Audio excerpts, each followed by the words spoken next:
What's trending? Getting a stalled economy moving again. It's a man's world, but it would be nothing without a woman, says the popular song. But what if we turned things around and made it everyone's world? Welcome to another of our conversations about getting this economy ticking again. Nikki Scott, welcome to What's Trending. Thank you, Bongani, for having me.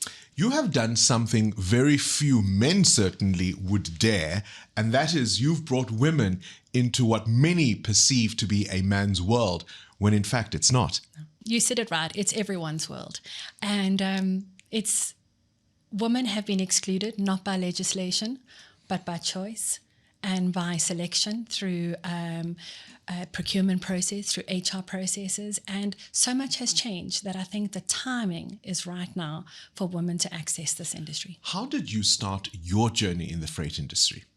So my background, and people don't know this, but I grew up in a very poor community in KZN, came from absolutely nothing, a stay-at-home mom, working dad. He was a truck driver himself. And I watched dad come home. He'd leave at 3 o'clock in the morning, come home 7, 8 o'clock at night, exhausted. By the time I was a teenager, he had lost most of his hearing from the very heavy engines and the cab noise in those vehicles. He was always in pain, lived on Voltaren suppositories and creams. And I just couldn't understand how that was the life of a driver. And in those days, my dad, all the drivers had assistants, and my dad always just talked about his assistant and how without him, how lonely the road would be, because they became friends and they traveled the Transkei together. And the strange thing about it, Bongani, I was so embarrassed that he was a truck driver. I used to tell people that my dad was a pilot. In my mind, he could pilot a truck. I could justify it. But it was the humblest career.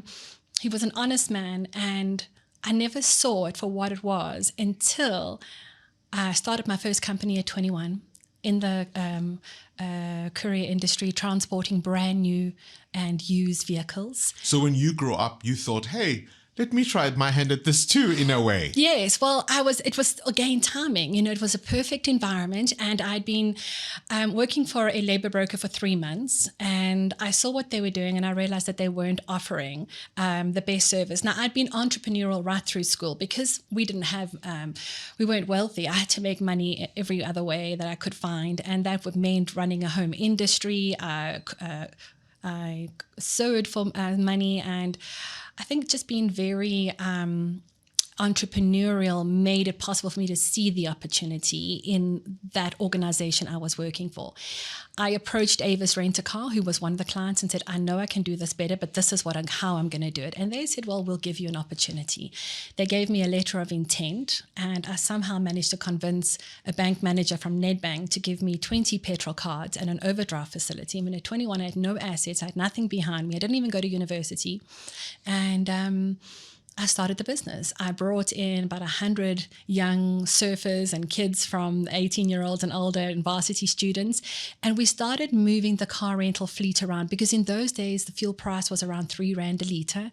It was affordable to literally move car rental based on booking. So if you wanted a Group E, Mercedes-Benz, they would move it to wherever you were booking it if there wasn't one there. And overnight, 200 to 400 vehicles would shift around the country. And that's what we did. And this was like just-in-time deliveries with a 90-minute lead time from the time they would phone me to have all the drivers on site. I covered the fuel, I covered the insurance, I did all the logistics. And for me, it was a natural progression to take that into the next industry, which was the dealers, because at that point, all the car dealerships were dependent on the car carriers, which was a cartel. It was so controlled by the 4 or 5 companies at the time. And we offered to do a delivery within the time it took to drive. So if it was a 7-hour journey to Johannesburg, in 8 hours of an order, they would have a car in Johannesburg from Durban, as opposed to 3-4 working days. And it just went from one area of the sector to the next. Eventually, by 2000, with the fuel price increasing, no one wanting to move cars on the road, I entered into the trucking industry. And from the year 2000 until 2018, I only moved commercial vehicles around the country. around the whole of South Africa, I had the biggest market share, around 67%, and my drivers went as far as Rwanda and Uganda doing their deliveries. And what then made you think, hang on, I can replicate maybe not the entrepreneurial aspect of doing this business, but I can certainly bring and empower women to be drivers? Because there weren't any. We were looking for more women drivers and we couldn't find them. And we had got to the point where we had a 1 in 10 pass rate of drivers applying for a position at our company. The quality of the truck drivers presenting for work has got lower and lower and lower over the years. And I'm talking about their technical standards and their ability to just maneuver a articulated truck. And I think that for us, it will, why aren't there women in this space? If we wanted to honor the 4 statutes that government has put in place, making it possible for women to access the industry, it made sense that we start to develop them. So I ran 3 pilot projects with one of the big truck manufacturers. The first one was an absolute nightmare. Our selection criteria was totally wrong. And the ladies managed to convince my drivers to give them the trucks way before they were ready. One wrote a truck off. We had issues with the drivers saying, but, this is a man's job. If a woman can do this job, it's no longer good enough for a man. And in there was the massive learning for me was that I had failed to consult. The one thing that was critical in change management was that consultation process as to why these men who, they do value their jobs, they do feel good about being drivers, but why they needed to make place for their sisters, their cousins, their aunts, make a little bit of room because there are driver positions required all the time. Why do they need to make space, Nikki? Well, first of all, the unemployment rate in South Africa, women are hardest hit. We know that women youth make up around 63% of the unemployed youth. We know that women are the primary caregivers in many of the family units.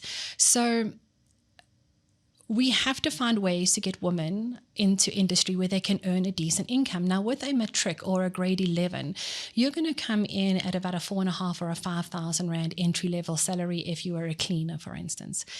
If I could help you become a truck driver or a bus driver and start at 14,000 as a minimum and earn as much as 32,000, would that not make more sense? The same education. All that I need to do now is look at the ecosystem that supports these drivers. And that's what we've had to do. So women are... just to give you some more background, it wasn't just guesswork. I then did my master's in 2019, and my final dissertation was on the underrepresentation of women employed in the transport sector. Utilizing data from the big transport economies of Europe, UK, Canada, Australia, did I say USA? But with all of those, I was able to determine that, like for instance, in the United States, women make up about 8% of the driving force. In Australia, women make up 20% of the construction driving force. So what is holding us back here? Stereotypes, mindset, and a couple of other small issues. What is the level of participation of women in South Africa's freight sector? In 2019, the data that we had was about 1.1%.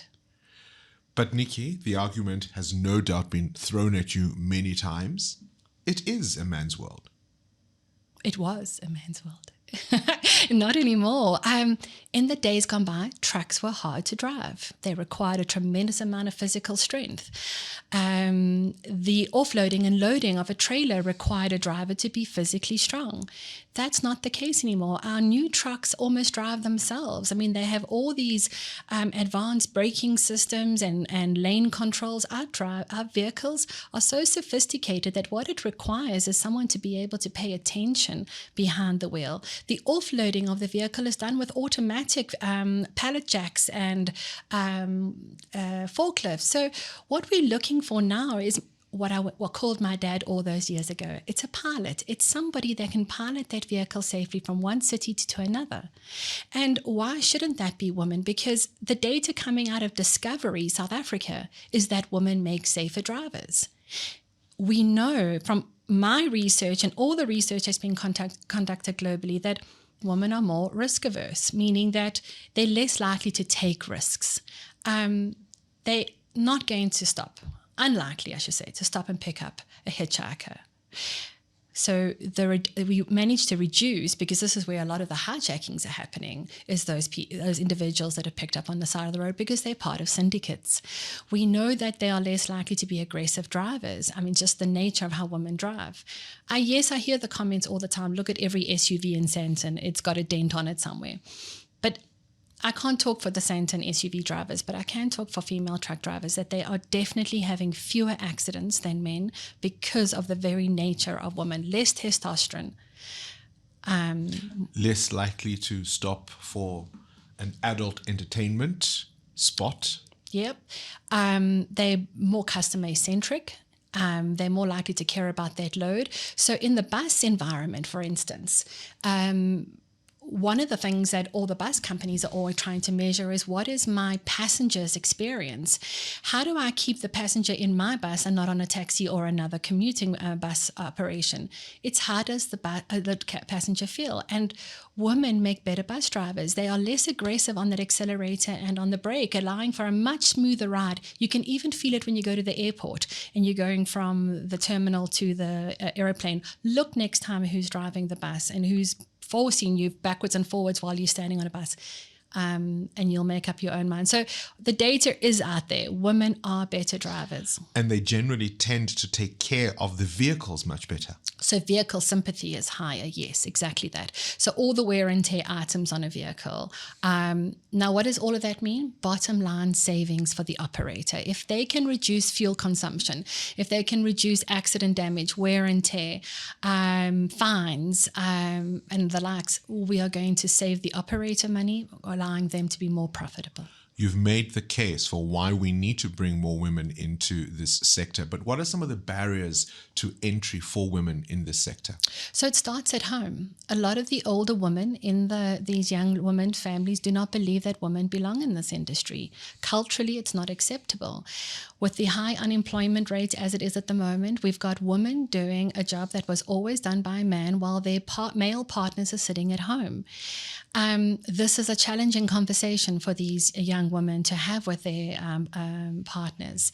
We definitely have unconscious bias happening in operations. So what you will have is that where a decision's been made by corporate, we are bringing women into the organization. From the C-suite down, that instruction's gone through. But at every level, you have to be able to deal with the why. That is an important consideration or a change for the industry. And when you get to that final dude that's normally a male driver trainer who's going to go in through and actually interview them, you have to deal with his ideas of what makes an ideal driver, because they tend to put the women applicants through a much higher standard through the interview than what they do with the male drivers. So we see they'll come back and say, no, they didn't meet the cut. They didn't have the right skills. They looked at their gear lever while they were changing gears. And I'm saying that, we are transforming an industry. This is a process. This takes time. These women need to be coached and mentored in the organization. My program that I run, which is funded by USAID and Corporate South Africa, has made $3.3 million available to develop women. But we can only take them so far. The industry has to take them to the next level.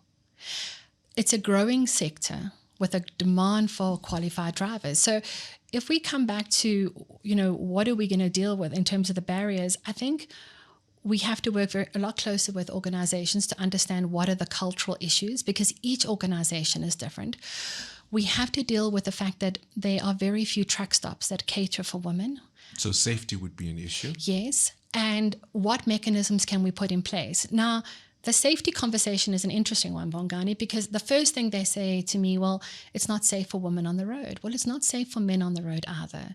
The other thing is our ladies that are coming onto our programs did not grow up in a bubble. They've lived in this South Africa that has the crime rate that we all live with, and they've experienced crime in the taxis. They've experienced it walking home. I often ask a CEO or an MD, you give no thought to how your employee got to work or leaves in the evening. Why are you so worried about those 12, 24 plus hours while they're on the job? Is it reputational damage that we're worried about? Or is it actually putting the mechanisms in place to make sure your drivers, irrespective of gender, are safe? Tell me about some of the stories of success. I know you've got two programs you've undertaken in Gauteng and in the Western Cape with different issues and different outcomes. But maybe let's talk about some of the stories that have come out of those. So one of the 1,200 women that we are developing, we are about halfway through, and we've had 86% of the women secure jobs in the workplace already. That's significant. And this was an industry that said, well, we don't have a place for women. Once they've got one lady in the organization, they automatically take the next one. Having chatted to a dealer principal of our Suzu Trucks Cape Town yesterday, he said that his lady driver is an absolute star. It's the first thing he talks about when he goes to any business meeting is to how amazing it has been to watch her flourish in an environment he never thought was conducive for a woman. And every task given to her, she's just overcome any of those challenges. What we're seeing is young women that were almost at the point of desperation to enter into the sex industry to find an income, have got into a truck, got their license, gone into the workplace, and now are earning 16,000 Rand a month. One of the ladies from last year, after being on a 4-month program with us, then went into a 1-year learnership, so she secured employment via learnership, has now been appointed with the US consulate, where she's earning 23,000 Rand a month. That changes how her child gets educated. It changes how she moves around in South Africa, that she has choice. What she eats, what she wears, where she lives. And I think that, we see... when I started the branch in Cape Town, I really thought I could just take my program in Johannesburg and go pop it into Cape Town. Couldn't you? No. The communities are so different. The needs are so different. So Johannesburg, it's 98% Black women from the Eastern Cape and from Gauteng, Limpopo. And Western Cape is about 80% coloured, and then the balance Eastern Cape. The coloured ladies have a very different need. They have come from some of the worst GBV environments. They've got no self-confidence. They have ambition, but they don't have the know-how. They've been beaten down for so long that when you give them an opportunity to get a job, and a good one, because many of them have only ever worked in factory environments for 3 to 6 months, they don't know what it's like to talk about a career. Our program is getting a license, practical, technical, and soft skills. We had to build on 2 months of soft skills into our program to enable women not to enter the industry, but stay in the industry, because they don't have the resilience. Give me an example. So one of the things I first encountered was the ladies, when they approached me, they would call me Nikki. Straight away, does Nikki want a cup of tea? Does Nikki want me to do this or that, whatever the question was? And on the 3rd day, I said to them, you do know I'm Nikki, hey? And they said, yes, we do, but it's a sign of respect. So I said, okay, but when you get into the workplace, how are you going to then communicate? Is everyone above you going to be spoken about in the third person? And for them, it was, I just hadn't seen it. They couldn't comprehend how they could just go from moving to, do you, Bongani, want a cup of tea? And not have to say your name, just to ask you. Straight out, and they would sit like in class. So I ran the first 6 months classes in Cape Town every single day, and I would talk to them about the most basics, and they would say they've got no idea. It's like life has just gone over their head around career development. So I would say to them, ladies, have you ever thought about family planning? At some point where you can say, right, when I'm 25, I want to have my first child. When I'm 30, I would like to have my second. 2, 3, 5 years spacing between them. This is the kind of conversation that most of us would have if we wanted to build a career. Well, they're not thinking about careers. They're thinking about the here and now, the job, today's salary, what am I going to have? Survival. Yes. For them to have a conversation with a human resource manager, does this make sense in terms of planning, that I could actually think about having a family like this? They couldn't believe that that's even a conversation that could take place. And I think that we underestimate how much that we take for granted in society, that as a transporter, so them coming into the workplace, the first lot of ladies that came into the workplace, within a day, they started to change the way they came to work with their makeup, their shoes, their dress, and they started dressing for men instead of dressing for themselves and getting the respect of the men by their capabilities as a truck driver or a bus driver or a courier. And we've had to do a lot of that sort of education, is that what are you actually doing here and why are you here? But Bongani, under gender-based violence, most women do not know that having your salary taken away from you at the end of a month is a form of GBV.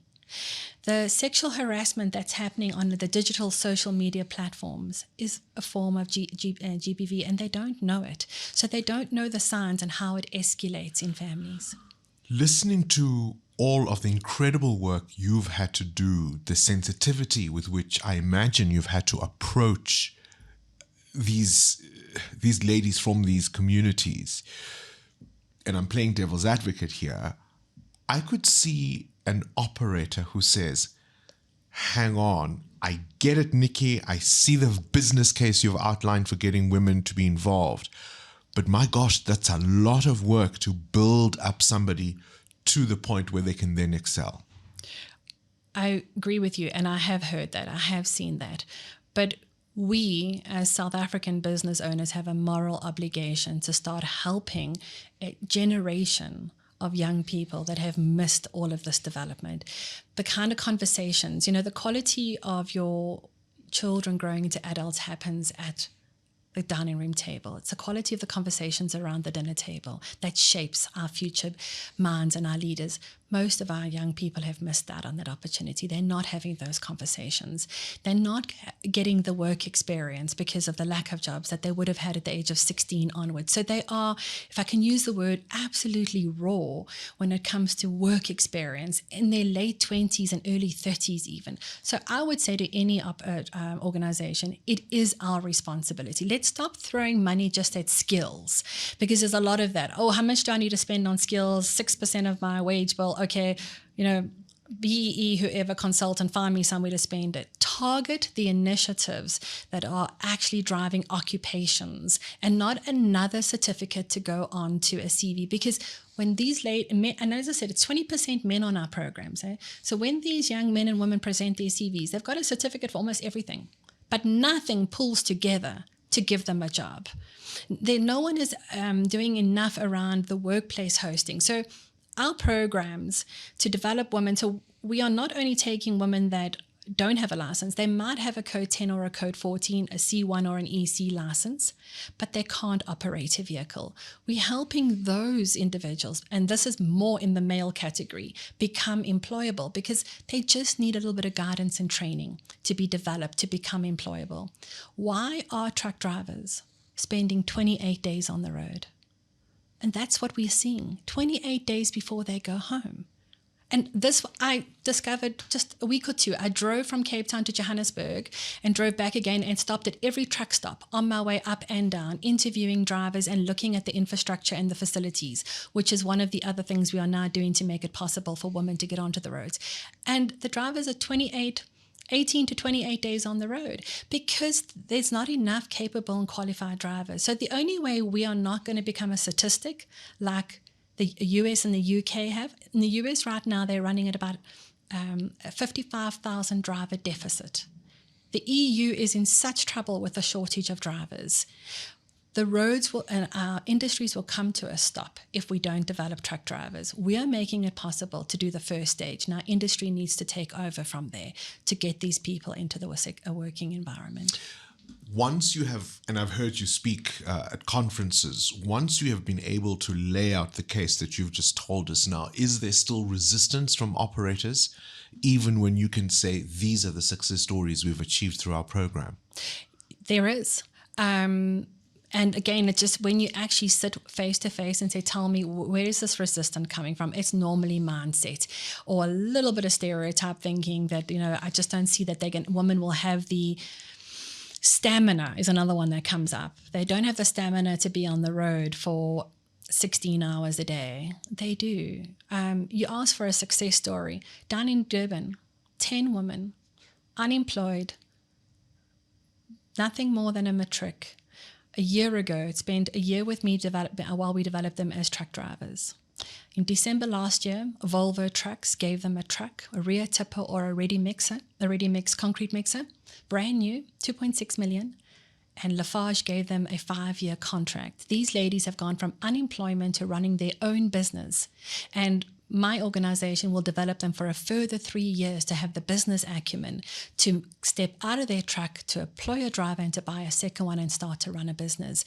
These initiatives are happening, and these are the good feel stories, because our industry has been dominated by big corporates for so long. So like in the USA, you can have somebody just own a truck and he can or she will pick up loads all over. The real owner driver, we don't have that in South Africa because it's all done by these big corporates. But Bongani, we're not only developing truck drivers. Our program is developing truck drivers because we know they only make up about 1.2, 1.5. It's grown a little bit %. We are also developing entrepreneurs. We know from data coming from Standard Bank that women entrepreneurs only make up about 4% of the fleet operators. That's 96% of the fleet is sitting in the hands of male-owned or listed organizations. So we're developing 300 entrepreneurs for the sector. We are also developing right now 100 motorbike drivers, and this is for the 19 to 23-year-olds, because when I was a child, I could climb on a bicycle and learn to manage a bicycle. Our youngsters are not getting that. So if they want to become a truck driver, the first time they actually climb into a vehicle is when they come to a driving school or to us. If I can get them riding a motorbike as a South African, in delivering, I wouldn't say like food, but maybe delivering groceries and working normal at 8 to 5, 6 o'clock at night hours, fantastic. So that will become our future pipeline of truck drivers, because over the 2 or 3 years as a motorbike driver, they will develop all the skills they need: observation, managing traffic, stress, customer service, everything that's necessary to become a wise truck driver. And that's what we are looking for. You are saying industry needs to step up. How does that happen? Okay, in many ways. First of all, in terms of their supply chain, they're not making it simple enough for women operators to step into the industry. So I remember when I approached one of our biggest bottling companies, the first thing they gave me was an NDA. It was 28 pages long. How do you give that to a brand new operator? I'd already been in business for many, many years. So what happens is they hold everyone to the same standard. Now, yes, in terms of health and safety compliance, definitely. But help new operators bridge the gap so that they can come into the industry. A little bit of hand-holding. Instead of allocating the contracts to the big transporters, break it up so we can have a lot more smaller companies, and then appoint organizations that can help these young entrepreneurs build sustainable, resilient businesses that can weather our very volatile economy. In terms of our truck drivers, let us create that employee pipeline for organizations. I'm looking at this truck and trailer behind you here on the shelf, but I'm not saying that women that have never driven before should be put into those vehicles. They need to start in the courier space, in a bakkie built to a 4-ton to an 8-ton, and from an 8-ton to a 14-ton, rigid, and then from there into truck and trailer. Let's create career progression. And that is why we need the entire industry and the ecosystem that sits around the transport sector and the courier sector to come together to take on drivers. I want my program to be the YES program for truck drivers in South Africa, where there is a automatic progression of qualified learners into the workplace. And then the motorbike drivers, I think it's going to be a really interesting one. I watched your article on Carte Blanche on the violence in that industry. That's exactly the thought I was having in terms of how motorbike delivery guys can get targeted by criminals. So what we're seeing in Gauteng, which is what was highlighted, was not the individual, but the motorbike for parts and spares going to Mozambique and elsewhere. When I met with a company down in the Western Cape that hires or rents out motorbikes, what was really interesting is that all the guys, foreign national drivers that rented a motorbike, were targeted, but the South Africans weren't. Provided that the South African drivers came from the same neighborhood that they were delivering into. I didn't know that this was an issue. It's not an issue in commercial drivers, but it seems to be an issue amongst, and specifically in the Western Cape. So you wouldn't go into Mitchell's Plain if you didn't reside in Mitchell's Plain, speak like Mitchell's Plain, and know Mitchell's Plain. They want their own people empowered in those environments. So we've now done that. We've now gone and sat with the right stakeholders and said, right, we are developing 20% young men, 80% women to be motorbike drivers. They need not your protection, they need your consideration. We're not paying for protection. And it was, okay, so where are they coming from? And we discussed how we were going to bring the youth in. And it's fun. These youngsters are in training and they feel fine. They feel happy to go into the industry. Will they encounter violence? They could. But I think that what we are asking for is give people the opportunity to choose. You mentioned the issue of consultation when you first started thinking about these programs and the resistance from co-workers, or what would be co-workers. How quickly does that culture change once the male drivers begin to see that, hang on, we can work with women as equals in this space? So one of my largest partners is the One Logics Group, and they take all of our drivers that we develop in Johannesburg into their workplace. This made up of 13 companies, and these young people get work experience for 6 to 8 months. They were an all-male workforce in 2018 when I sold my transport logistics company to them. And the agreement of the sale was that they would provide this pipeline opportunity we would supply the pipeline, they would create the opportunity to get work experience. Initially, the guys were amused. Who are these women and what are they doing here? And that's why, when I talk about how the ladies started to change and we had to start to pivot our program. But there have been no sexual harassment cases since 2018 when this program started with them. Unitrans has taken on women from us. Coca-Cola has taken on women. There have been no cases to date, touch wood, where there's been a sexual harassment issue. The guys are actually appreciative of having a woman in the workplace. The guys that I interviewed on the road the other day said, we have no problem with women. However, the one guy says to me, and that was quite cute, Shaman. He said, the women mustn't just think because we men, we just want to have sex with them. And I just laughed because there's this perception that that's what truck drivers do. He said, all we want to do is have a conversation with them. And he said, the other night I stopped at that very truck stop. I think it was Beaufort West or Bloem that we were at. He said, I parked my vehicle. He said, I looked to the left and there was a woman in her truck. He said, I wound down my window to talk to her and she closed her window and pulled the curtain closed. And he said, it was so rude and inconsiderate. He said, if that woman breaks down, I won't stop for her. And that was another aha moment for me, because we have been so focused on getting men ready to accept women in the workplace. We have not done enough work to help women integrate into the male workforce. We talk about it. We do work around work readiness, but giving them the ability to actually sit with the guys and just have a conversation and know that that's enough. I think that there's still a lot to do, and it's going to be very exciting.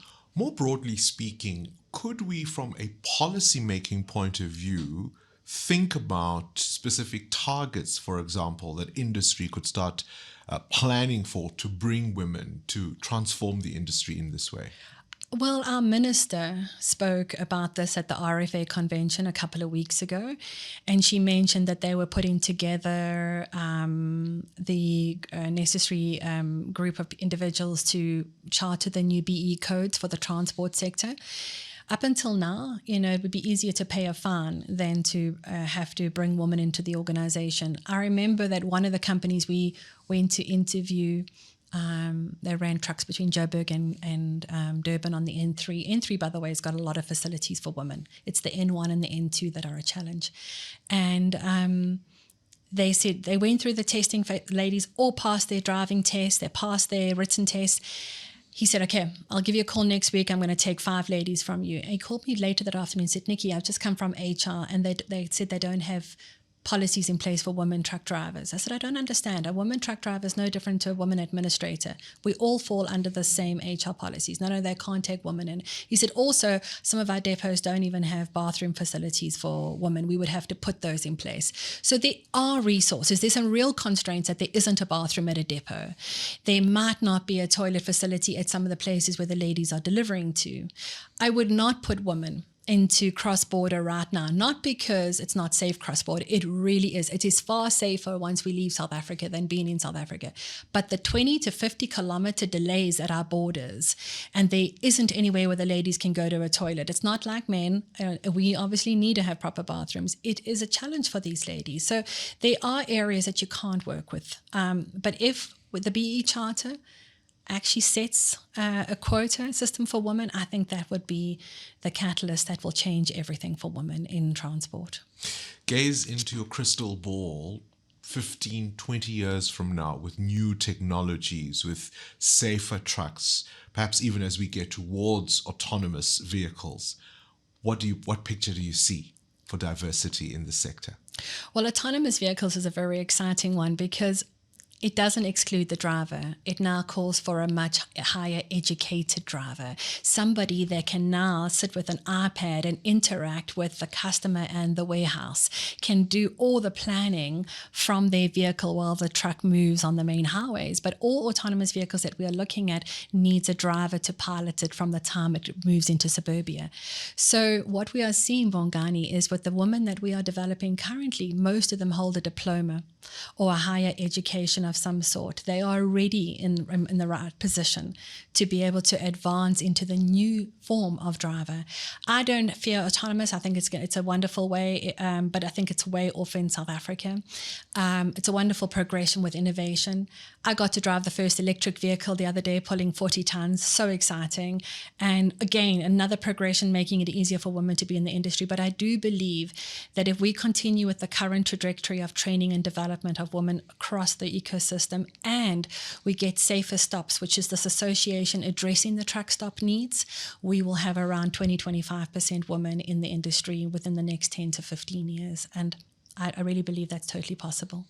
Wherever you go around the world, it's been proven over and over and over again. If you give women economic independence, you not only improve the lives of those women and their families, indeed you do so for their communities and their countries.